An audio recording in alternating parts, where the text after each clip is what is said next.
What do I say? This episode of the Horror Show is brought to you by, I don't remember where we left off. Robert Potts, Zachary Lara, Andy Haycock. Oh, I remember his name. Mike Prezzato, Ariel Payne, Jason Alex, Eric Whitman, Steph Thomas, and Clayton Odell. Clayton Odell sounds like a bad guy from that Justified show. Do you remember that show? You can talk. Oh, I never watched that show. Oh, this is Rachel. I'm going to introduce her in a second. Man, you should watch Justified. It was pretty fucking great. Timothy Oliphant. He plays a rootin' tootin' cowpoke, but also a cop with a heart of gold. Okay, so it's a cowboy show. Well, not quite, but a little bit. Enough to, entertain our Southern fans, but not... but also city enough to entertain us city slickers up here on the coastal elites. The coastal elites, is that what we're called? We are both coastal elites, yes. All right. Okay, I'll check it out. All right. Well, that's great to know. I did not know I was a coastal elite, but I'm happy to be here. If you looked at my bank account, I would probably argue much different. But anyway, they all donated at patreon.com/IHateHorror. So if you want to donate monetarily, that is the best way to do it. Up next is the long-awaited Hatchet. So enjoy, I guess.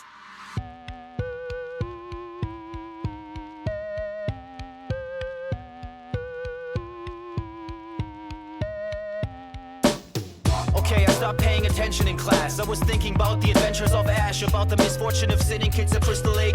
Became addicted straight away with the initial tape. God bless Betamax. VHS, holy like Amanda Kruger. I was introduced to genre flicks by Toby Hooper. I started craving more just like Larry the Looter. I collected VHS without commentary or bloopers. Store computers, magazines, a bunch of stores. Spent my money on movies and begged my mom for more. I'd watch the boys kill those Astro bastards 5 times a day or even more. I loved the gore. Lionel and Paquita combined their lonely hearts. I was hellbound, Cenobites tore my soul apart. I've seen them all, from Dracula to Vertigo. Listen up, welcome to the Horror Show with Sean and Joe. Hello, everybody, and welcome to the Horror Show. Show dissects, mutilates, dismembers, and butchers all of your favorite and not so favorite horror movies and other horror-related events. I'm Sean. I'm Rachel. Holy shit! Look, I'm not just a guest host, I'm also a fan of the show. You are, and so this is Rachel, and Hi. Rachel hosts a podcast called Hollywood Crime Scene. Yes. Hollywood Crime Scene. It is, I'm not a true crime fan, but I like her, because you know why? They're kind of like us.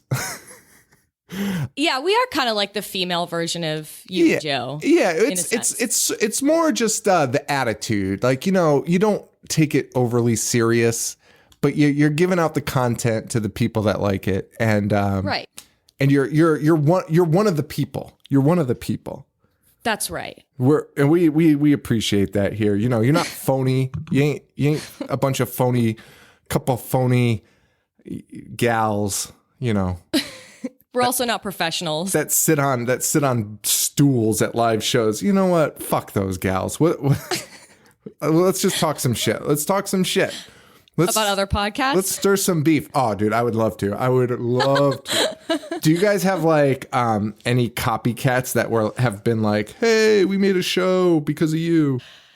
No. And it's funny. I told someone the other day, like, saying you have a podcast in LA is, because that's where I'm from, is the new I'm an actor in LA, I feel like. So I kind of have to be like, no, but like we actually have people who listen to us. Right. Like, isn't that crazy? You know what I mean? Yes. No, that's the same. That's the same. I think that's a coastal elite thing too. Because yes, East Coast, definitely. It's very much like that. Like you tell people that and they're like, oh, isn't that sweet? And it's like, no. But we make some like real money and like, right. You know what I mean? Like people actually listen to us. No, we're not like, it's not a hobby. I mean, it is. But then there's the other layer of when I have to tell people that I do a true crime podcast, because it's like, oh, how many fucking true crime podcasts are there? And it's like, you know what? As a true crime connoisseur. Oh, shit. Yes. What the hell was that? That was my laptop screaming at me. Okay. There is never enough true crime information that people who are into true crime can get their hands on. The same thing with horror movies. Like, you're never going to be like, I've seen it all, I'm done. That's a good point. Like, you know what I mean? That is a really good point. You know, that's actually a really good point. I never really thought about that with true crime, because I am that person that's like, how much true crime do I need to know? But because like, but you're right. There's like all the little details in the way people process it, right? Yeah, and we're under the comedy section, but we are very much dedicated to the research aspect of the show. Like, I mean, I pretty much read a book a week, which is insane if you knew how I did in school. But like, it is a very research heavy show. So I am interested in finding details if it is a more well-known case that maybe details people didn't necessarily know before. See, maybe that's why you guys are like us. Like, you guys integrate the comedy flawlessly. Thank you. And you know, but some people probably don't like that. Some people are probably like, right. Hey. No, they don't. And I know that we've talked about this before with having like a more lighthearted podcast. Like, you've gotten reviews where people are like, this is not serious at all. Yeah. And it's like, well, you know what? Maybe it's just not for you. Like, right. I mean, sure, Serial is a great podcast, but we're not Serial. If you want like a serious, like hard hitting, like very somber true crime podcast, this is not the podcast for you. If you listen to like Last Podcast on the Left, you'll probably like us. Yeah. So that's like my biggest problem with those reviews is like, I wouldn't watch like Meet the Press and be like, where's the fucking laughs? Like, right. You're just on the wrong channel. Just change the fucking channel. Right. Like, I've never left a bad review for a podcast in my life. Like, the most that'll happen if I'm like, this sucks, is I'll just turn it off. Right. Because that's all you need to do. And you never have to hear it again. And you'll never. Right. And odds are no one's ever going to be like, did you fucking hear this show? Right. It's fucking crazy. Yeah, I know. It's fucking wild shit. But anywho. Anywho, we watched Hatchet. And we also, oh God! And you're gonna stick around, and we're gonna do that Maximum Overdrive. Maximum Overdrive, which I am so excited to talk about. I can't even believe it, man. Like, that movie. Wow, it's unbelievable, man. You got Emilio. It was something. You got yes, Emilio. you do. You have Emilio. That's all I can say about it. But we have Hatchet right now, and Hatchet's a little film from 2006. I don't even have my notes up yet. It was 2006. I think it was released in 2007. What a year. It was a great year, and then Hatchet came out. All right, so real quick, your thoughts. Oh yeah, so anyway, wait, let's go back to you for a second. So yeah, okay. So I just wanted to say, so Rachel liked our show like a million years ago.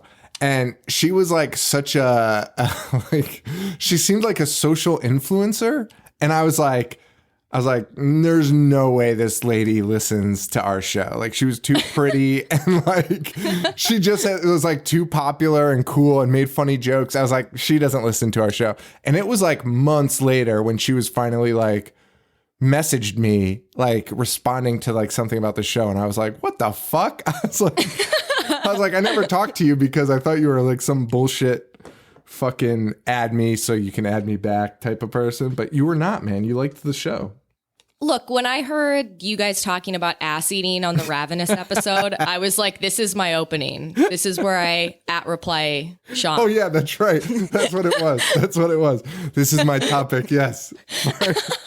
Finally. And then you started your podcast, and then we became buddies. Yeah. Like real absolutely. Buddies, like real time. Real buddies. Like real life deep conversations. Deep. Boy, and do I have more to tell you. But anyway, we'll save that for another. We could do that for. You could just dissect me psychologically on your show. That's the Patreon bonus episode. Sean's therapy session with Rachel. You're there. So Rachel's been a fan for a while, and she loves horror movies.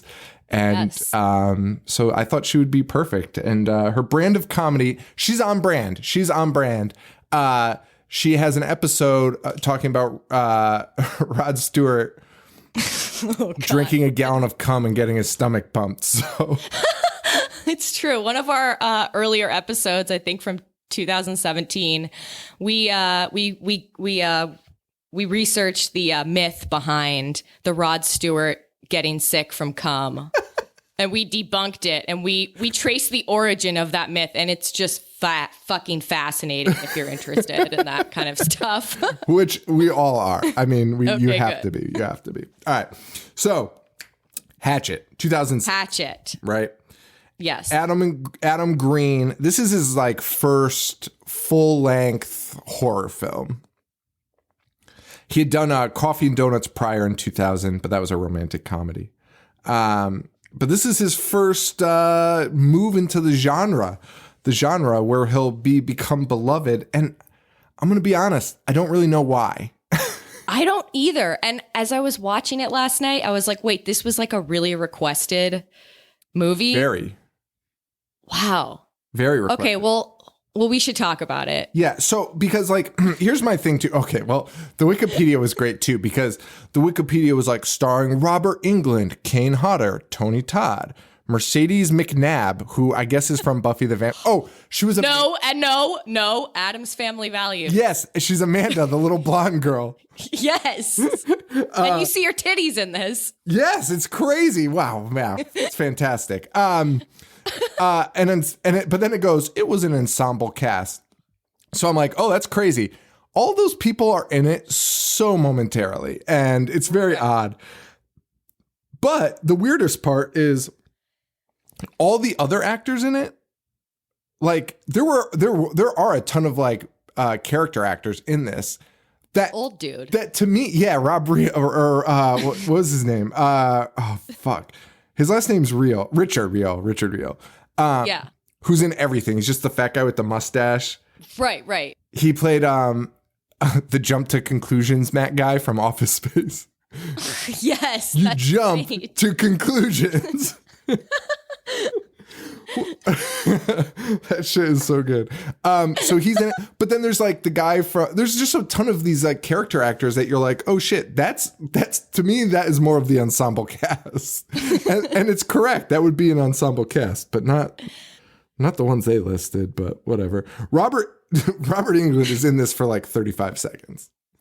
You know what? I'm like this. I don't want to like crush my horror bona fides right now, but like it took me until like halfway through the movie where I was like waiting for Robert Englund to show up, and I'm like, oh, he was in the beginning. Yes. Fucking.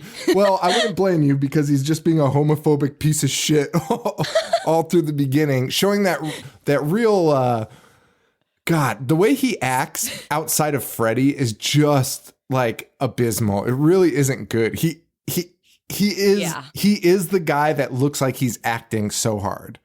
It was so much work he had put into that for like no payoff. It was so bad. And like, I was just cringing at all of the, like, I was like, okay, we get it. You're homophobic. But then he had to add like 50 more lines. He's like, you little fucking queer. Oh yeah. Dude, he's homophobic. That's exactly what happens. He's super homophobic at the beginning. And you're like, yeah, I got it.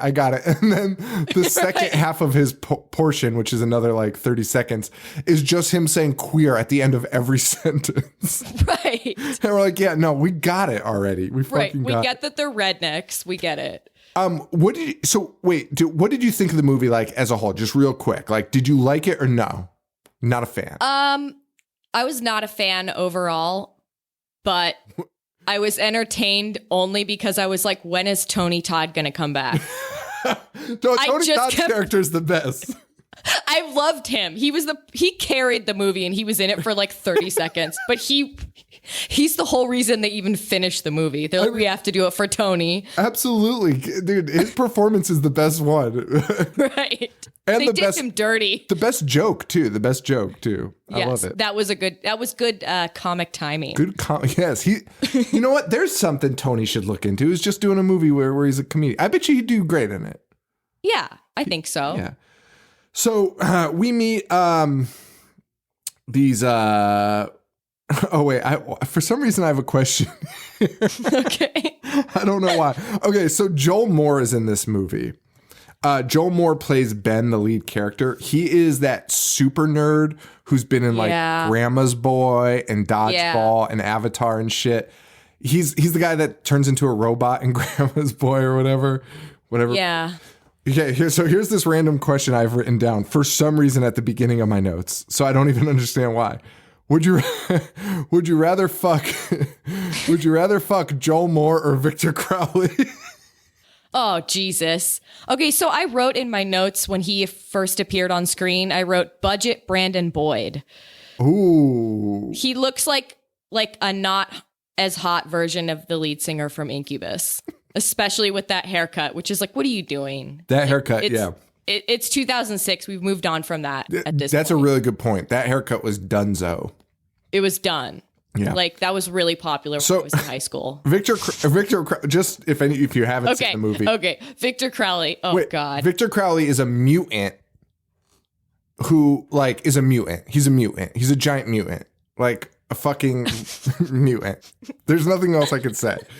All right. So my question is, would you rather fuck Joel Moore or Victor Crowley? I have an answer. Okay, well, Victor Crowley definitely eats ass. Oh, for sure. For sure. Victor Crowley is jacked, too. He is jacked. So if you're looking for somebody to muscle you around, you're going to have to go Victor's way. Like, if you like a man that takes charge, you can't even think about Joel Moore. Like, you can't. Right. But that is the worst fucking decision. But one's a monster. I'm not gonna be clever. I'm gonna go with the budget Brandon Boyd. That's my honest opinion. I mean, I would be like a little disappointed either way. You know what I mean? Like, I know I'm gonna leave having sex with Ben disappointed and regretful, right. And like he's gonna be way more into it than I was. Yeah, but both guys are going to stalk you. Both guys are going to be it's sliding into those DMs weeks later. Right. Like, yeah, Victor Crowley sliding into your DMs. So that's a question I just wrote down. All right. We meet two fishermen. One is Robert Englund. The other is another guy. And for some reason, they're looking for a 12-foot fish in a swamp, which I don't think exists, but they're like, oh, yeah, we're going to find this 12-foot fish. Like we said, the dialogue is putrid. Robert Englund is calling everyone a queer. He's just like, you fucking queer. And he's acting his balls off. Like, he's really, like, going, like, God, like, he might as well just wink at the camera. It was so bad. Like, it's really ridiculous. He needs to take it down a notch a little bit. So this continues until the boy, who's I guess his son, right? It's his son. Yeah. His son's like, I gotta take a piss. So he lets him take a piss on land. And first he takes a pee off the side of the boat. And like he's like, I can't do it. I can't do it in front of you, Dad. And he's like, just fucking pee, you queer. But then he lets him get off. And like, how long is this piss taking? Oh, forever. Feels like he pisses for like an hour. He does go on land and he pees. Yeah. And it's also, at this point was when I realized it was his son. And I was like, oh, he's calling his son a queer the entire time. Yeah. Like, I hope they're not expecting me to feel bad for these people. Like, right. And his son's like a grown man. His son should have been like, you know what? I don't have to have a relationship with you today, Dad. I've seen my doctor and we've talked about you and I'm taking a step back. This is my boundary. I'm setting real boundaries, Dad. Right. And you calling me a queer. I mean, we're on a boat, so I need you to take me back to land. But then the boundaries go up again. He shows up back. He comes back to the boat from his hour-long wee, and Dad's dismembered. Right. But like horribly, like his guts are out too.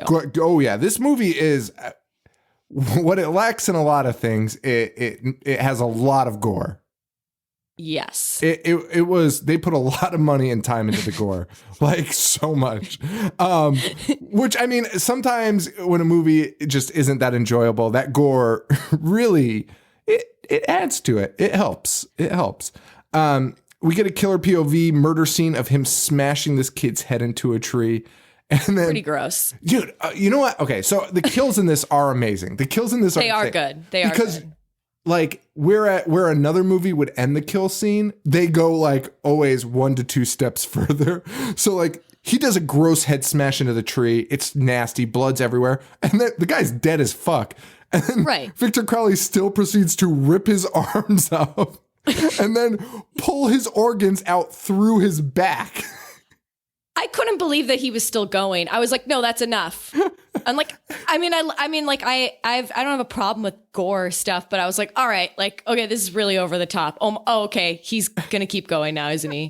And then he tears him in half too. And also, by the way, as he's tearing him in half, the guy's like, oh, it hurts. That was the worst part. That was the worst part of it. It was. Like, yeah, we know it hurts. You don't have to explain that to the audience. You know, visceral silence would be great. Like, oh shit. Like, but right, no. that's he was like, owie. Yeah, he was like, oh God, my back. Like, no, it's your everything. It's your fucking everything. And then we get Marilyn Manson jamming out. I wrote that too. Okay, at first, because I had such low expectations to this movie, I wrote down, oh, we get like a rip-off Marilyn Manson song. Dude, I had to Google it. I did too. I looked it up and I was like, oh, wait, he actually let them use a song for this movie. It's crazy. That's what I thought too. Like, I was like, oh, what shitty band is this? Like, I bet I saw it live as like an opener somewhere during that period. Like, yeah, what is this, like Static X or something? Like, I don't know. One of those bands. Yeah. And hang on one second. Sorry, I was grabbing my box of wine that I have with me. Nice. Yeah, I'm being classy. You know, I'll tell you what, I've been buying a lot of wine lately. Yeah? And you're into the box stuff? Not because I'm a drunk. Well, you know, no, I'm not into the box stuff, quite frankly, Rachel. I don't really enjoy it that much. But the cost is just, so I've never drank wine before. Yeah. I'm never a wine drinker, but I was like, I started drinking it and it was just like really nice to drink because like I don't like drinking a lot. So I'd buy these bottles, like nicer bottles, and I was like, these are great. But then it was just calling me one night because it was like $20, and one box, they even have a visual diagram. One box equals 1, 2, 3, 4 bottles, and it's got 4 pictures of bottles. Well, that's a really good deal. That's what I'm saying, man. So like, I support it. All right, thanks, man. Anyway, so yeah, Marilyn Manson's jamming out. I had the same thought though. Like I was like, who is this ripoff? But yeah, Bourbon Street. We're on Bourbon Street now. Oh man, we're out of the swamps. We meet Joel Moore, who is Ben, recovering from a breakup. And he's just really, he loves talking about that breakup, man. He's lame. He is such a bummer. Like, I bet all of his friends were like, why did we invite him on this trip? They had to have been, because it's insane. I don't talk to my friends about anything. And this guy is just like, man, she's fucking that guy. Bent over the couch we bought. Yeah. And his friends are like, yeah, that could be happening. Did you notice one of the friends in the group? He doesn't have a single line, but he just looked like he was about to like vomit the whole time. I didn't, but one of those people is Adam Green. Okay, well, that guy was the best actor in the whole film besides Tony Todd, and he was on screen for like 10 seconds. I don't think the barfing one was Adam Green, but so we'll have to find out that guy and give him some props. This movie's something else. Richard Reel is he does an all right job. He's pretty cool. He's pretty. Yeah, he's good. He's fine. You know, but he's like a seasoned character actor. He is, man. And he's just there collecting a check, having fun with the kids. He did his best with the material. Yes, and with the children. He's working with kids, you know, like he's like right. Young Adam Green is trying to direct them, and he's like, bitch, I've been everywhere. Like, I'll do my thing. You just sit there, right, little boy. Sit in your little director's chair. And you know, we'll do this. Dion Richards plays Marcus, his best friend. He's from Not Another Teen Movie, and I think that's yes. It. Do you like Not Another Teen Movie? I love Not. I love that movie. Oh my God, it's so good. It's so underrated. It is great. I have a friend who's in that movie. Really? He plays the one of the younger guys who's like kind of the dorks who's trying to get laid. Oh, that's always fun. Yeah. Anyway, yeah. I love that movie though. It's great. He should have hopped on Chris Evans' nuts and just been his lackey. That guy's making hand over fist over at Disney. Yeah. Right? I just wish I could do that. Like, go back in time, meet one of these guys that gets famous, and just be like, "Hey, man, like, let's be bro." I'm just his prank monkey, and he just loves having me around. You're just along for the ride. I am ready to be the posse. You know what I mean? Like, I don't. Well, whoever gets famous first. Like, I know Joe's really busy, but I'm never gonna have children. So I just want to be a posse. Like, I'm cool with being the guy on the IG that everyone is like, oh, that's your friend Sean. Like I'm cool with being that sidekick. Like, oh yeah, there's Sean, her buddy. Like, you know, I'm down. I'm ready to be the posse. I'm cool. That's good. That's good. I like it. So that guy, he's good. He's all right. I mean, is he all right though? I guess he is. I will just say this. He was the most likable character in the movie. Oh yeah, because he's like the only normal person. Yes. He's like, let's get laid. Don't have sex with chicks that itch their crotch. Right. Solid piece of advice that you don't hear that often anymore in 2018, but like, think about it. Think about it. Right. There was a lot of crab talk. There was they loved crab humor. Adam Green was just like, must have just learned what crabs were or something. Was like, that's so fucking funny. That's so fucking funny. Because there was like at least 3 crabs jokes. 100%. At least 3. It's insane. And like, they loved it, man. So he convinces Dion that they're going to go on a haunted swamp tour, and or not Dion. His name's Marcus. Dion's his real name. He convinces Marcus that they want to go on a swamp tour, which Marcus replies he'd rather skin his own dick than go on. Which I want to make fun of for being, kind of over the top and exaggerated. Like, a lot of the dialogue in this movie was definitely like, let's see how funny we can be. Like, let's see how... For sure. Like juvenile. I don't know. It reminded me like a little bit of like Eli Roth humor. Totally. Like, just like kind of weird and just not that fun, like very juvenile, like shit that like middle schoolers laugh at. And it's weird to think of adult men, like, you're trying to make a movie, right? Right. You're trying to become famous and you're like, I got to put out the best I can put out. Right. But also be true to myself. I understand that aspect of it. But like, also, we're trying to impress a larger audience here. We're trying to impress everyone. And then it's like crab jokes and shit. And no one was like, hey, man, like, we're in our 30s or late 20s. Maybe we don't talk like that. Maybe we just make some real jokes. Right. It's like, I have no problem with vulgarity. Like, vulgarity is fine, but there was nothing clever about any of the vulgarity. No. If that makes sense. Yeah, no, because it's like the Eli Roth stuff too. It's and I mean, maybe that's the audience they want. I don't know. I don't make movies. There's an audience for it. It's like Eli Roth, not for me. He's just not for me. I love the horror genre. Do not like Eli Roth at all. And like, I know people love him and that's great, but just not my taste. I think they love the idea of him. I don't know if they love him. Do you know what I mean? Really? Yeah. I mean, I think there are like stans of his, just like there are like hardcore like zombie stans too. Sure. And but it's like those directors like, they're just not for me necessarily, Yeah. Yeah. I don't know. He's not for me either, but it's whatever. So they decide to go on this tour. We first meet Tony Todd, who is like at this point in the movie, when they show Tony Todd in this part, I'm like, I'm on board. Like, even the shitty humor, I'm like, oh, this is actually pretty funny right now. Like, the delivery of this is super funny.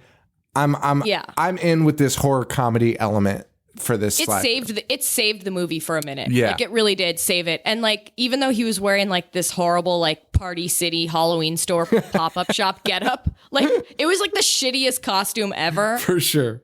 And like, it looked like like a child had like put face paint on his face. It was like the worst makeup job ever. But he was great. Like he just sold it. He did. And he's talking about, he's like, I don't do tours anymore. And he's like, ever since last year, he's being very ominous. It's very scary and eerie. And then he's like, because my insurance premiums went up because last year someone slipped and fell and hit his head on the fucking boat. And I was like, that shit is fucking funny. That is funny as fuck.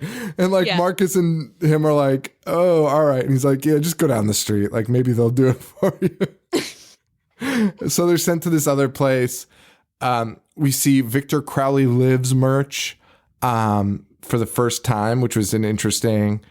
This movie could have been like a little bit more interesting, to be honest with you. Like, oh, absolutely. Yeah, the guy, and when we meet Joel Murray, Bill Murray's fucking brother's in this. Wait, really? Yeah. Was that the Shapiro guy? Yeah, Doug Shapiro. Okay. Do you know who he was? Joel Murray was. He's been in a bunch of shit, and I think he was in Second City with Bill. Did Bill do Second City? No. Is he Canadian? No. He's Chicago. So I think Then he was Second City. Yeah, so he's Second that's City. Chicago. Yeah. Because then there's the other group that was Canadian that did I don't know. Like John Candy. Yeah, and they just did those weird fucking SCTV. Yes, that's it. Oh wait, no, that's Second City. No, Oh. No, isn't No, they did something else though. They did like those brothers. Yeah, the Rick Moranis. Yeah. Well, maybe they all were guys? in Second City. I don't know. No. Or maybe there was like Second City Canada. It was, Second City Television was the Canadian television show. It was Rick Moranis, John Candy, and some other people. There's a bunch of them out there. And Dave Thomas, who I'm friends with his daughter. Oh, that's interesting. Yeah. We used to work together. Oh, that's cool. Well... So Joel Murray has actually had a pretty successful career, mainly being Chester Cheetah's voice. Really? From its inception, like what? From the first fucking day, that little cheetah came running out of those snacks. What? Wait, is he still the voice? No, he stopped in 97. Why would you stop that? I know, after like 11 years, like just keep that fucking train rolling. But right. I imagine 97 was like when X Games started and they were like, we need an edgier voice. Right. He's a skateboarder now. Everything changed like 97 to 99. Everyone was like, put an X on it and everything was extreme. Yeah, put rollerblades on them and put an X in front of it, and we got to change the voice, like Poochie the Rockin' Dog. Like, your grandma's gonna flip out of her wheelchair. She ain't gonna. This ain't your grandma's Chester Cheeto. Like this is for the kids. So I think my guess is that's what happened. I'll have to get with Joel and ask him. But okay. Yeah, he plays Doug Shapiro, who is he's playing like a Girls Gone Wild. I don't want to call him a filmographer because that's a he's lofty title. Yeah, he has a camcorder. That should have been. Oh my God, the brunette girl is. The brunette actress, because that's what she calls herself in this, is the worst. Because it's like, honey, like, this guy has a JVC camcorder that, like, he probably has, like, footage of, like, a child's birthday party on, like, before he filmed this. Like, stop it. For sure. And he's like, and even the scene we see, like these girls, right. These girls are totally bamboozled by this guy. Like they're like, yeah, he's promised us an acting role. And the first scene we see of them is Doug Shapiro being like, they're in a gift shop open to the public. And he's like, all right, ladies, show us your titties.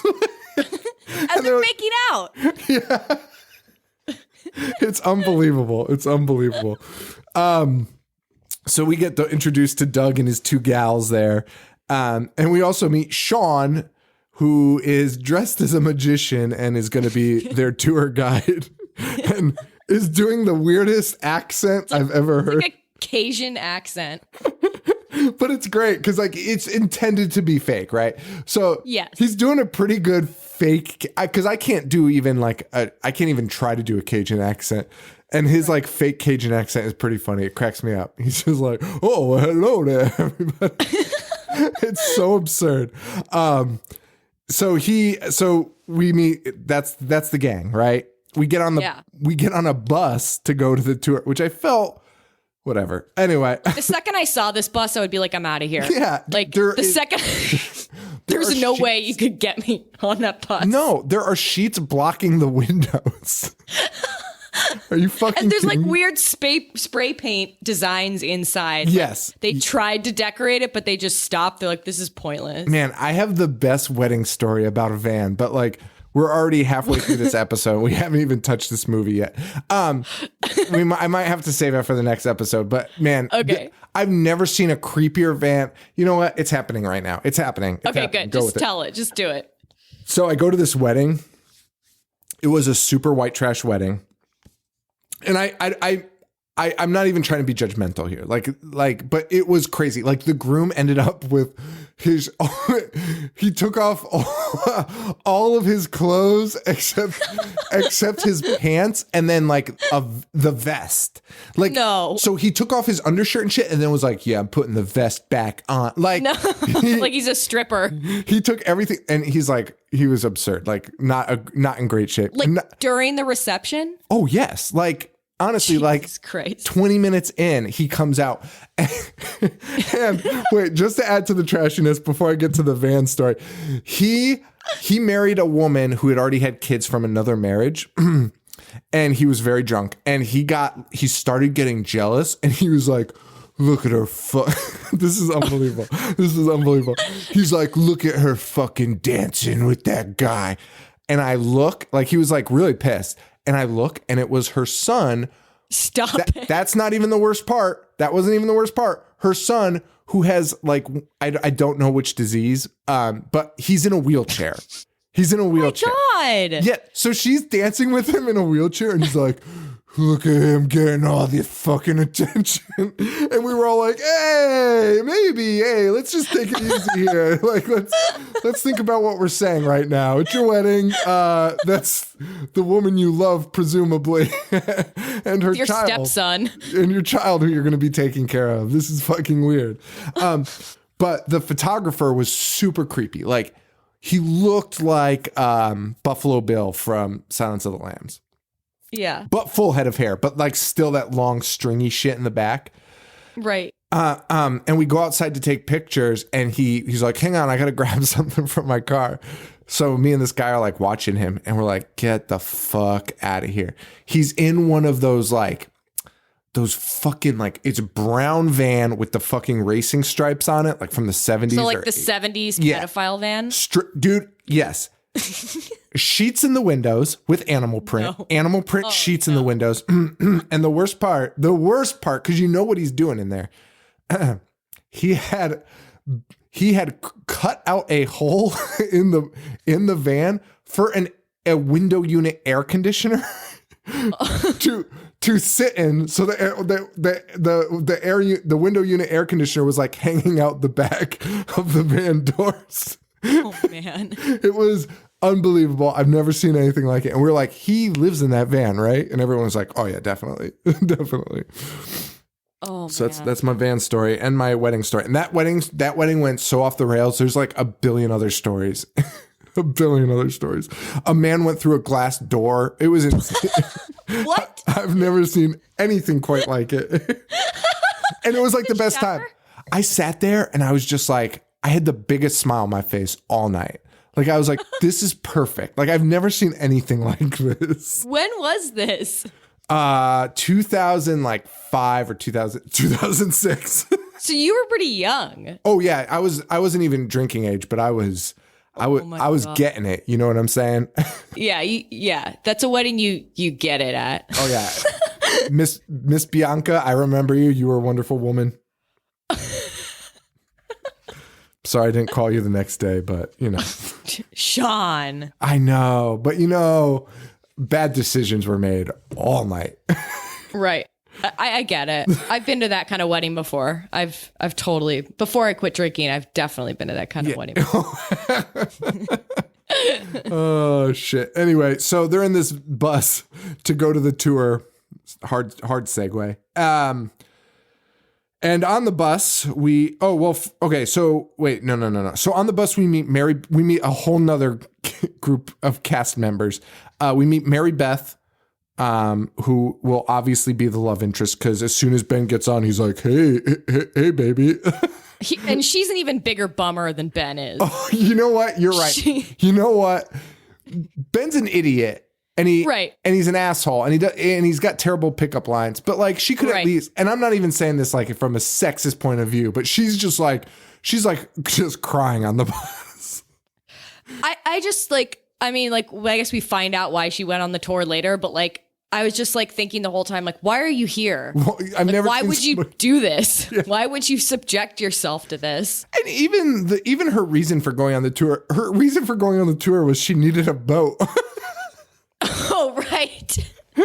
Like, come on. Like, are you kidding me? You could just ask somebody to take you over there. Right. Holy shit. And we meet Richard Reel, who's on the bus with his wife. He was in Jury Duty. He's Smokowski from Office Space. He was in Fried Green Tomatoes, a movie my grandmother showed me at the ripe age of like 7 in the movie theaters. Wow. Oh, yeah, man. I'll tell you what. She showed us Sling Blade. Also, that was something. And Fried Green Tomatoes, which has a scene where women look at their vaginas and like talk to them.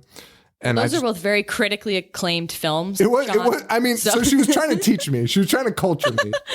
She was trying to teach me some shit. But at the same time, I was like, Nana, like, I don't think mom wants me to see this. You know, I was allowed to watch anything with sex in it as a kid, like, but it was like the hardcore violent stuff that my mom was like, oh no, you're not going to watch any of that. Fried Green. Yeah, no, my mom, I don't know. My parents were just like kind of too busy to worry about it. I don't know. My dad showed me New Jack City, so I can't, I don't really know. So Fried Green Tomatoes came out in 91. So I was 6. I would be so bored if someone took me to see that when I was 6. I would be fucking bored. It was so boring. But then that scene comes, they put mirrors in their vagina. And I don't even remember that, and I've seen the movie. They talk to their vagina like it's like a like a getting to know you. Yeah. It's like don't be afraid of your vagina. Like, let's just talk to our vagina.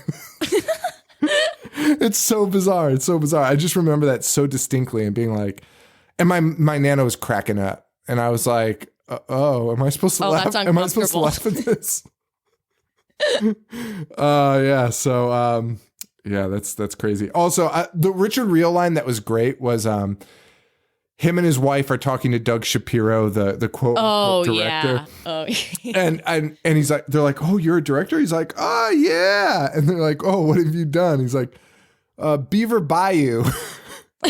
Clearly a porn. And at the same time, dude, this timing was so great. The same time, the wife goes, "Never seen it." And Richard Reel's like, "Oh yeah, I've seen it a ton." And then immediately is like, "Never seen it. And I was like, that's so fucking good. That's like, that was good. That was good. Fucking old guys love porn, man. Then we meet. So this bus goes to the boat. They get on the boat, and we meet Jack Cracker. Oh, right. Who's screaming? The pee drinker. Yeah. So the second pee joke. Second pee. Movie. Yeah, loving the pee jokes. He's screaming at the tour, like, "Don't go out there. You're all going to die. You're all going to die." And then he drinks his own piss. And right. There's no comic timing to it at all. He just drinks piss. And then it cuts. It's like really bizarre. We learn about the legend of Victor Crowley, and this is as told by Sean. He's like, he's deformed, and his dad hit him in the head with an axe and killed him, and at night you can hear him screaming for his daddy. And Mary Beth's like, "That's not the fucking story." And he's like, oh, yes, it is. And she's like, it's not. And you're like, oh, okay. Like, this boat is like such a fucking nightmare. I would be, everyone on the boat is a nightmare. Like, absolutely. Well, then you have the old couple. They're trying to debunk everything. Like, they're not even like along for this dumb hokey ride. Like, yeah, of course it's like all just like a little game, you know? That's what I was gonna say. And like, so like, he's like, they're like, because like the fucking, the tour guide is a ghost tour. Of course you're not gonna see real ghosts. And so he's like, look, there's the ghost. And they're like, no, that's the fog on the water and the refraction of the moonlight. And he's like, no, it's not. And then everyone on the boat's like, yeah, it is. We saw it. We saw it. And I was like, this is honestly like being on a boat with like a 7-year-old that thinks they know everything. Like, get me the fuck. I was so annoyed. It was the most insufferable group of people it really to be on was. a boat with. Honestly. And Shapiro is filming the porn still while the boat is moving. Like, he's just still filming these girls with their titties out on the boat. It was unbelievable.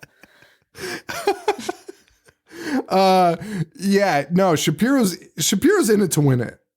Yeah, he does not care about any kind of laws or anything, or just like anyone else's personal space. He's like, this is a great place to film. Honestly, like, listen, you know, breasts are great. I'm happy to see them. I would be so uncomfortable in that situation. It was so presumptuous of him. It was like a line was crossed. Like, there's nothing wrong. There's nothing wrong with like consensually seeing some breasts, but this was like not acceptable. This is like the longest episode we're ever going to do. I know. It's okay. So yeah, no, but you're right. I shouldn't have drank so much wine. Oh boy, this might be called the wine episode. Yay. So Richard Reel, so they get the boat stuck on a rock. Richard Reel is, for some reason, is like, I'm gonna climb this tree over here. I don't know why. I still don't understand why he's in a tree. And honestly, if somebody's like, it was to get to, that's insane, because in 2 minutes, people are like, oh, hey, we could just walk off the boat. It did not look that hard to get to land, and everyone was freaking out like they were in the middle of the fucking ocean. And they all get to land. I know, but when they're still on the boat, when it's like raining and they're like stuck on this rock, they're like, oh my God, we're stranded. And it's like, there's land literally like 3 feet away. Richard Reel is like a 300-pound, 5-foot man, and he climbs a fucking tree. And he hits does he hit himself in the nuts? Dude. Like, totally unnecessary, but yes, he falls and like hits his nuts. And I was like, why is that in here? It looked so painful, but that wasn't what he was in pain from. No. Like, he was like, ow, you know, but that looked like game over. Yes. Oh yeah. He was like, hey, and then an alligator bites his fucking leg. And he's just sort of like, ow, it hurts. He's like, hey, get this alligator off me. And Mary Beth shoots it. Also, if an alligator bites any elderly man, they're done. They're fucking they're dead. Done. They're going to fall off that tree so fucking fast. But Mary Beth shoots it. And they get on shore pretty effortlessly, which is super weird. So we have this group, and they're kind of doing the whole like questioning the group, which seems excessive at this point because nothing bad. Like, they're like, wait. Like, they're asking questions that don't matter, and they're like, but the real question is why Mary Beth has a gun. Right. It's the deep South. It's Louisiana. Like, are you that cannot be a serious question. Like, right. Like, I'd be like, thank God she had a gun. Like, and Mary Beth reveals that her dad and her brother went out 2 nights ago and they haven't returned. So we know she is the daughter of our buddy, of Robert Englund. Yeah. And then we get the real story of Victor Crowley in a flashback. His dad is Kane Hodder. Oh God, Kane Hodder. I'm sorry, he's not that good. He's not that great. At Salem Horror Fest, our buddy Jessica. I hope I said her name right. Jessica. I've had a bunch of wine, so I hope that's your name. She for some reason decided to tell like Kane's best friend that we hated Kane Hodder. Wait. Oh no. And I was like, can you not do that? And the guy was like, was he sad? Yeah, because that guy had actually emailed me asking for him and Kane Hodder to be on the show. And I was like, God. And I was like, I don't really think like it's a good fit, like for the live show. I would have had Kane on the show no matter what, like in any other circumstance. But for a live show, just you're trying to entertain a crowd. Like I'm not going to do an interview with a guy that wasn't in the movie that was being screened. Like there was no relation. We did My Bloody Valentine and Tremors. So like, here's Kane Hodder. Like, was that the show where everyone was like walking through the background? No, that was Florida, like a couple weeks prior. Oh, okay.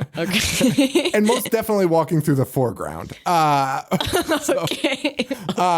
Yeah, no, but like, so like I had told him no. And so I saw him at this bar and I was like, hey man, like, yeah, and we talked about it and he's like, yeah, no, I understand. And I was like, all right, cool. And then this girl, Jessica, comes up and is like, they hate Kane Hodder. What? And I was like, no. I was like, why are you saying this? And I was like, no, we don't. And she's like, they have like a whole episode about it. What? She kept going? Yeah, not just for a second. Unbelievable. It was awesome. So you did not like him in this movie? No, I don't think he's a very good actor, period. I mean, he's like a figure. He's not like he doesn't ever has like lines, does he? Not really. And even in this one, he's just this guy, this like menacing big guy. And, I mean. Well, even like his like growling was like hilarious because it was not scary at all. Like the things he did were scary, but like you'd be like, like. he has such a small head. My problem is that's a big problem of mine. His head is like a little tennis ball on a giant neck. Like he needs to chill his workout routines a little bit. Yeah. Slim that neck down a hair. Like let's see that head of yours, man. Like I don't know. It makes your head look small. These are just things I think about. I know what you're saying. All right. Well, anyway, he's Victor Crowley's dad. He might play Victor Crowley also. I don't know. Does he also play? He must. I thought he was Victor Crowley. He plays his dad. Victor Crowley. Yeah, but he plays his dad. Who plays Victor Crowley? That the whole time I was like, oh, that's Kane Hodder in a lot of makeup. So I think it's him. I think he's both. Yes, because when Kane Hodder's present, Victor Crowley is a younger man. Right. And when Victor Crowley's locked in the house, he is an adult, but he's on the opposite side of the house, so I think they were able to film it. Okay. Like with Kane and him. I mean, it's a low budget movie. Like I'm fine with that. Yeah, he is Victor Crowley. Okay, so he also plays his dad too. Okay. And then somebody else plays little Victor when he's a kid. Right. So that's that. Well, I'm impressed though, because Kane Hodder, Victor Crowley runs very fast. Yeah, he does run very fast. Yeah, so we meet Victor Crowley and he's this deformed kid. And kids are scared of him, so they tease him and I guess throw fireworks at him. I guess that's a thing. This is like the Friday the 13th moment. It's like the burning. It's like The Burning. Is that the name of that? The Burning. Oh, the movie, The Burning? Yeah. Oh, yeah. It's it's the same thing. These kids throw fireworks at his house and fucking light him on fire. But in a little twist, Victor Crowley's dad shows up and is like, my son, and starts taking a hatchet to break down the door. But Victor Crowley is pressed up against the door. What a terrible circumstance. And fucking Kane Hodder brains him with a hatchet. And I guess that is he dies. So he dies. And then, but here's my favorite part of this story. They're like, yeah, the dad died 10 years later of a broken heart. Like, I was like, all right, Johnny Cash supposedly died of a broken heart, like within the year. Like, that makes sense, right? You're like 10 years 10 later. Years. That's a long time to process trauma. And then all of a sudden be like, oh my God, my heart's broken. Right. And then after that, people started disappearing, man. Just everyone started disappearing. So, of course, the crew's like, you know what? Let's walk through the woods to escape. And one thing I did like, they hear Crowley's moans in the woods, and you're thinking it's just that's all you're going to get. Yeah. But fucking Victor comes flying out of the house. He looks like the Geico caveman. Like he's a little bit. I'll go. He's so fucking stupid looking. I'm sorry. I'll go with that. But he is fast as fuck. He comes flying out of the house. He no time wasted. No killer POV watching these people.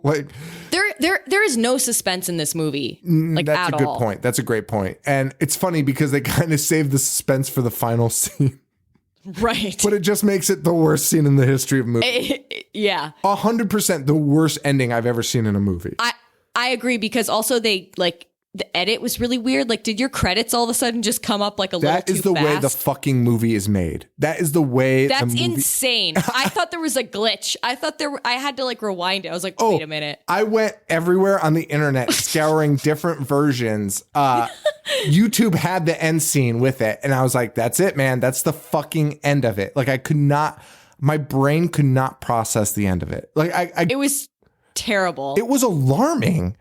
It was. It was they just were I quit. I'm fucking done with this movie. I'm done editing this movie. Even fucking want it to be over.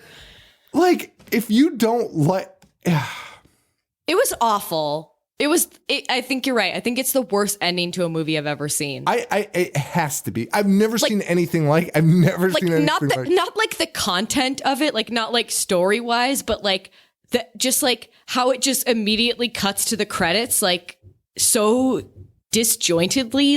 It was so fucking weird. Yeah, it was super weird. We'll get to that though. That was fucking crazy. So Crowley first gets Richard Reel. He's the first victim, which is a shame. Yeah. Chops Richard Reel in half. It's pretty brutal. It's insane. But not as insane as when he grabs his wife's jaw and tears the top of her fucking head off. He splits it in half. It's incredible. It's gross. It's incredible. If you're a fan of gore, this movie should be in your top. Yeah. Especially not a lot of movies after I don't even know. I can't give a date right now because I don't remember that shit. Joe would have to be here. But there's in the 90s and 2000s, you didn't really see gore like that. This was insane. I mean, but this was the era of torture porn. Yeah, I guess you're right. Where everyone was doing hardcore gore from 2003, starting with the remake of Texas Chainsaw Massacre to whenever the last Hostel was, and all the Saw movies and stuff. This mid 2000 era. What, Jessica Biel? Is that what you're gonna say? Jessica Biel is a vision. She's very beautiful. You listen, that film shaped me as a kid. Yeah, she is very beautiful. I only watched half of that movie. I was done. I had to turn it off. I was well, so the movie, it doesn't look great quality. Oh, that's another thing. The quality of this movie looks like 97. It looks like it was shot on that guy's camcorder. Yeah. That he was filming the porn on. The effects are off the charts, so it's solid. Yeah. Mary Beth shoots Crowley, which buys them time to escape, but that's about it. I do not understand the physics, the laws in this movie about Crowley. There were none. Ghost? It made no sense. It made no fucking sense whatsoever. He fucking died. His dad died of a broken heart 10 years later. I feel like I'm going to get the same fucking emails that I got about Jason dying as a kid, being oh, well, Jason, blah, blah, blah, blah. No, it makes no fucking sense how Jason became an 8-foot man. No, it doesn't make any sense. Same thing here. He fucking died, and what, did he hide from his fucking dad for 10 years, and his dad fucking died of a broken heart? Because, he didn't, reappear immediately, because the dad was still alive for 10 years. They even say, as soon as the dad died is when Victor came back. But he was, grown up. I mean, he died when he was, kind of grown up. He was big when he Yeah. died. He was big when he He was died, a big but boy. he was a big boy. He was a big. So he gets shot. He gets gets shot by Mary Beth. Yeah. And next up is Shapiro, who gets fucked up. His head gets spun around so far. Victor Crowley just spins his head to the point where the head just fucking falls off. Like a piece of fucking candy, like taffy. Like you turn that shit. Right. Finally just fucking breaks. Unbelievable. So the gang is doing like the normal pitfalls and perils. A lot of this is just very tropey. So there's not a lot to talk about for a lot of it. Then the tour director loses his accent. He does. And then he does an offensive Asian accent. Right. But then he loses that. Then he has like this like very like, then he has this like very Americanized accent all of a sudden. For like, sure. He has like 3 different accents in this movie. That's a fact. That's know. a fact. Yeah. So Mary Beth and Ben split up. No one really knows what they're doing though. That's the one thing. Like, there's no reason. They're just kind of like milling around. Right. Well, that was the most frustrating thing is like, just go. No one's trying to leave. Go. Like no. No. And like occasionally they'll drop a hint like as to why they're not just like trying to get on a boat or why they're like, they'll be like, oh no, if we run, like whatever. Like there's no escape. I don't know. They always had like some weird excuse, but then in the end they just do what we're telling them to do, which is just fucking run. But they're doing like the normal pitfalls and things like that. Finding cell phones that don't work, of course. And Mary Beth and Ben, they go into the shed and they find Pa and brother. That's my brother. Dead in the shed. The rest of the gang, they're in the woods. And then they hear a baby crying in a bush. Oh, yeah. And they're like, is that a baby? Didn't sound like a baby. I have a child and never heard a baby sound like that. It turns out to be a raccoon. But from the other side, fucking Victor Crowley comes out with a fucking saw. God, this was gross. This was insane. This is insane. Insane. And you know what? Okay, so I shit on Terrifier a lot on this show. Did you watch Terrifier yet or no? I haven't seen it yet. All right. Honestly, watch it and we'll talk about it the next episode. I haven't seen it because you shit on it so much. And I'm like, I probably won't like it. There's no story to it at all, right? And people are like, but the gore is so good. It's such a fucking throwback. You know what? Straight up, watch this fucking movie because they were able to at least tell a fucking story and have the most insane gore of all time. Oh my. This beats Terrifier. This scene, people like love Terrifier for the gore. This scene alone beats Terrifier. I honestly I've seen a lot of stuff and I was like pretty offended by this scene. It's insane. I was like pretty upset. He sticks this fucking saw. It's like a table saw, like a it's a table. It's like a sander. Circular saw. Yeah. Sticks it in her mouth. In her mouth. He makes her eat. Oh my God. It's insane. I don't even want to talk about it. He sticks it in her mouth. The worst part is that you see it after. Yes. And she's still alive. She lives. That is the worst part of it. It's like, just kill her. Just fucking kill her. Fucking old Sawmouth lives. Because he thinks she's dead. Then he goes after Sean, the tour guide, cuts his head off with a fucking shovel. And then old Sawmouth is like trying to escape, poor thing. And he just lifts her up over his head and impales her on the shovel handle.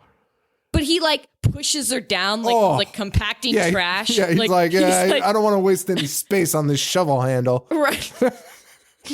Like she had it the worst. Like she got it the worst. It was awful. It was crazy. Fucking awful. It was fucking crazy. So Ben decides the only way to kill this guy, Ben decides they can't get out. He's like, we're not going to escape. We can only kill him. He's not wrong, but he is wrong. Doesn't he like stop? Doesn't Ben stop him at some point? Like, he disarms him. Like, I also don't get like how Victor Crowley is so strong but so weak sometimes too. It's where fucking Victor Crowley dies from like a fucking a spear to the fucking heart. Like Right. You fucking kidding me? Like, then that bullet should have really done some damage, some significant damage. Right. Yeah. So Ben's plan is like to light him on fire. It's the dumbest plan ever. It's the worst plan. And you know what? You know who points it out is the dumb girl in the group. Yes. She is like, turns out to be the smartest one. Amanda Buckman from Addams Family Values. She's like, it's wet. Everything is wet. We're in the swamp. You can't light anything on fire. And they're like, shut up, you know? Shut up. And then even better is like, they start the plan is he's like they're like, where are we going to get gas? And he's like, I'm going to check these tanks in the shed, but I don't know if there is any. Right. They don't even know if there's gas. That was even more frustrating. Right. Fucking no. And like, they I'm start just gonna they start the plan. They start the plan without even knowing. Like Ben goes to check on the gas and everyone's like, come out, you big pussy. Right. Like, are you serious? Fucking what's his name? Marcus. He says, come on out, you freak. You look like you were molested by wolves. That'll always lure somebody out.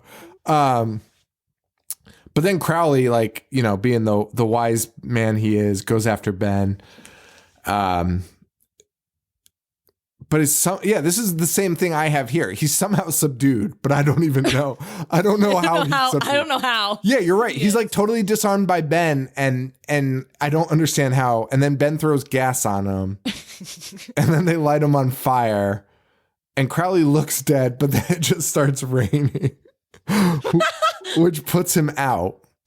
So then they make a run for it, and they get really far. They get into a cemetery. And they can't find an exit. And then Crowley shows up, who runs so fucking fast. Like, props to them being like, let's not make the slow slasher. Like, let's make this guy a fucking lunatic. But at the same time, these people are all dead. This guy is like Usain Bolt. It's insane.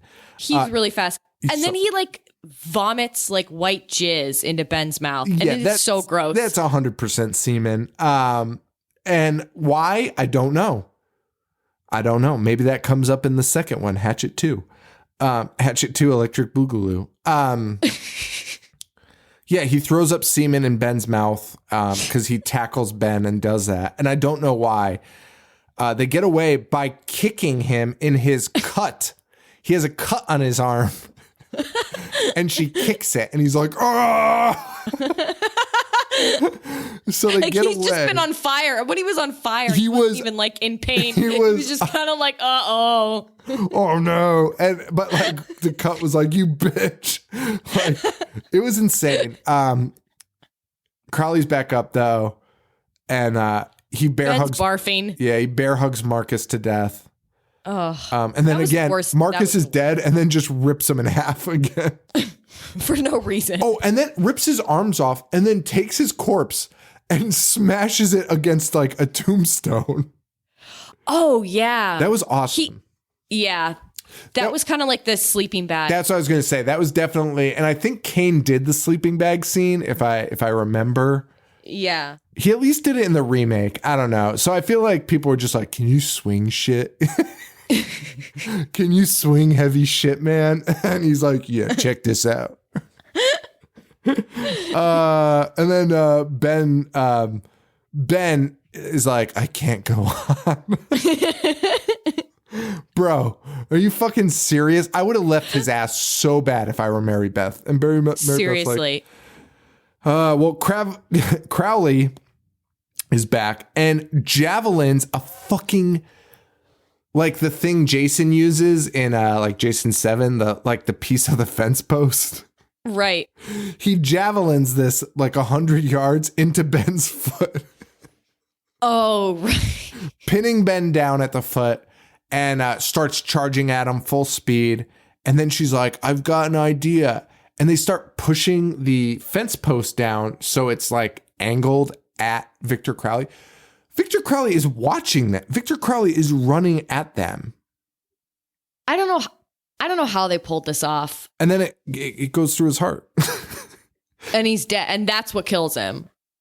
That is the end of Victor Crowley. He coughs blood into Ben's eye. Oh, and that's all it fucking took. Yeah. That's all it fucking took. And then they find Mary Beth's daddy's boat and they take a romantic ride through the swamps. As this was happening, I was getting so upset because I was like, if they try and do a Friday the 13th right now, they're going to do it. They're going to fucking do it. They're ripping this off right now. And then they fucking did it. I was so mad. It's so much. I was so mad. It was so terrible. So they're riding in this boat and they're being sweet. They're like, we made it. Can you believe it? We made it. And then Crowley pulls her underwater. But then somehow she gets trapped in the weeds. But she sees Ben's hand reaching down, and you're like, oh shit, that's dope. She grabs the hand and it pulls her out of the water. And it's Victor Crowley holding on to Ben's hand. I'm fine with this. But then Victor Crowley is just like, screaming in her face. Oh, also, we need to say this too. It cuts to Ben, and Ben's alive. Was he alive? Yes. It cuts to him, and he's like blinking and breathing, but like fucked up because he just lost his arm. Right. And she's alive. And in no way in peril. I mean, she's in peril in the sense that Victor Crowley is on the boat. But he's not like trying to kill her at this moment. He's just holding her and screaming at her. And then hard cut, end. The hardest cut. The hardest. And there is something to be said about a hard cut when a scene ends. But the scene isn't over. The scene's not even close to over. Like, it's in the middle. Like, it is one of the most bizarre things I've ever seen in my life. It's not intentional. It's not like an artistic choice. It's like a mistake. It was a mistake, and they just kept it in. I think it might have been, and I don't know why. You have two of the lead characters still alive, and Victor Crowley just screaming at them, and you don't know. It's 2 against 1 still. Like, yeah. Oh, man. It is bizarre. It is bizarre. It's fucking weird. All right. Well, that is Hatchet. For all of you that wanted us to talk about it and that love Hatchet so much, there you fucking go. I didn't hate it, but definitely not. If you like gore, for sure. If you think Terrifier is like a genre defining movie, then this is going to be like fucking Apocalypse Now for you. Like, because there's a fucking story and characters, but you know, it is what it is. It's not terrible. It is, but I've seen worse. I've seen way worse. It's a solid flick. Adam Green, I'm just not the biggest fan of. You know, he likes Yorkies a lot. He likes Yorkies, like the dog? Yeah. You don't follow this fucking guy? Who is he? Adam Green, I mean, like, why? I mean, why should I follow him? I mean, I think like everyone follows him because he directed Hatchet. Oh my god! He also did this movie. He also did this movie Frozen that everyone. It's kind of like. Oh yeah, You know what? That's been on my list for a while. Okay, well, but I haven't seen it. I already read the plot. I already know what happens. I feel like everyone uses that movie as like a he also did Frozen. Like, if you're like, right, like, if you're like, I didn't really like it because of the gore. They're like, well, he did Frozen. Like, Frozen, cool concept, but I was just like, it's not there. I'm not there for it. Like, I don't know. He's from Massachusetts, so you know those Massachusetts people. You know those people from Massachusetts. Can't live with them. Can't live without them. Your neighbors. Oh, my disgusting northern neighbors. I'm just kidding, Massachusetts. You know I love you. You know I love you, baby. Massachusetts is cool. It's all right. I've never been. Yeah, don't worry about it. Yankee candles are made there, though. And I love that's what they're famous for. I love me a Yankee candle. I love me a Yankee candle. I love that that's what you bring up. I do. I love Yankee candles. I'll take you there. They have a headquarters there. Of Yankee candles? Yeah, and you can like go. Do they have like weird scents that aren't released to the public? You know, I don't think so, but maybe. They should do that. I could be their marketing director. I'm pretty sure it's Christmas there 24/7 though. At Yankee Candle. Yeah, and I guess the guy that originally made Yankee Candle sold it. And he started a new one because he was so pissed at like the direction Yankee Candle took. And now he's making his own candles again under another name. And he has another compound up in Massachusetts. What is your favorite Yankee Candle scent? There's two. It is Autumn Leaves and Autumn Leaves and Macintosh.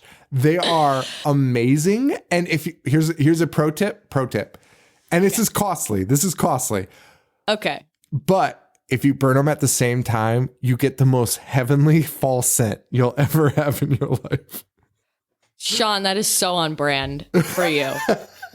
I'm going to do that. I'm going to do it and I'm going to burn them at the same time. It's incredible. Oh man, it's only the coastal elite can afford such a thing, but you know what? No, I don't even want to talk about this because I bought a really expensive candle like recently because I love scented candles. So like for a Christmas gift to myself, I bought this candle I've wanted for a really long time. I don't even want to tell you how much it costs. Like it's unacceptable how much it costs. But like, how does it smell? Fucking delicious. Okay, it's so that's like all that matters. Fucking delicious. And like it's like halfway gone now and I'm really upset. I'm getting nervous because I spent too much money on it. Because it does disappear. Yeah. How much was it? Just tell me. No. You're gonna all your fans are gonna hate me. You're gonna hate me. Yeah, I'm like embarrassed. We're the blue collar fans. But let's hear it. It was like $65. Okay, so if I'd say that is an expensive candle. It was really expensive. However, I'm sure there's way more expensive ones for like real Looney Tunes. Like I bet you there's 200. So I'm fine with $65. That's like a nice dinner. It's like a nice meal. It was a treat to myself. And you get to enjoy it. It was one of those things I wouldn't like just normally buy, but I was like, you know what? I'm going to rationalize the shit out of buying this candle right now because I've wanted it for so long. Like I love scented candles and like this one I really wanted. People are going to be so mad about this end of the show coming. Everyone's going to be fast forwarding this. Oh my Maybe, God. You know what? Maybe you'll get a new sponsor. Maybe I'll get a new sponsor. I think Joe will be the most mad about this company. Like straight up, he's going to be like, what have you done to our brand? Like, all right. So that's the end. Okay. That's Hatchet. Okay. Cool. And we're going to be back in 2 seconds and I'm going to be equally as, I'm a little drunk. I'm a little drunk right now. I'm excited to talk about Maximum. I'm excited to talk about Maximum Overdrive drunk. So, okay, cool. all right. So, that's it. Facebook.com/IHateHorror, IHateHorror.com. I am on Instagram at IHateHorror. Shout out your show. Tell us where we can find you. Hollywood Crime Scene. That is the name of my show. You can find me on Instagram, Childlike Empress, like in the Neverending Story. You can find me on Twitter at The Rachel Fisher, or you can join our Facebook group, Hollywood Crime Scene Friends. Yeah, that's it. I like that. I like that you guys call them friends. Yeah, they're our friends. That's sweet. Yeah, you become friends with some of these people, man. Everyone is super cool. All of our listeners are amazing. Yeah, that's kind of how ours are. It's kind of weird. Like, I don't know. Like, we lucked out, and I think we did luck out. We before about this. Yeah, we lucked out. But I think we bring in what we want, and we don't really like take shit. Like, you know what I mean? Like, who gives like we have a who gives a fuck attitude, and I think that kind of pushes those people away. So, and also like you and Joe aren't like sociopathic assholes, so I feel like you attract good people. Dude, it's crazy. I saw somebody on Instagram say that they were listening to a horror podcast and they were dropping the F word, like the gay slur. What? Like regularly. And he's like, yeah, I can't listen to this show anymore. And I was like, in 2019, that's absurd. Even if you think that word isn't offensive, like if you're like, even if you say that in your day-to-day life, which is insane. Because you're an asshole? Yeah. Right. You'd at least be like, I won't say it on the show. Because people won't like it. Right. Because it's not acceptable. It is not acceptable. It's insane to me to feel like That would be like going into work and just being like, hey, like, and saying it at work. Like, people are going to be like, hey, man, that's you not can't fucking say that cool. word. Yeah. Right. That's not okay. All right. No, but yeah. Okay. That's cool. We'll end this. We'll get back into the F word in episode 202, Maximum Overdrive. All right. For Rachel and Joe, this is Sean. Stay weird. Bye. You say thank you. You say thank you. Oh, thank you. Okay. Adios. Dissect. Movies all fucking day. Wanna play? I'm gonna watch what I'm not supposed to watch. Dismember. A fucking zombie getting sliced and diced. A monster. Mutilate. And butcher. That's it, guys.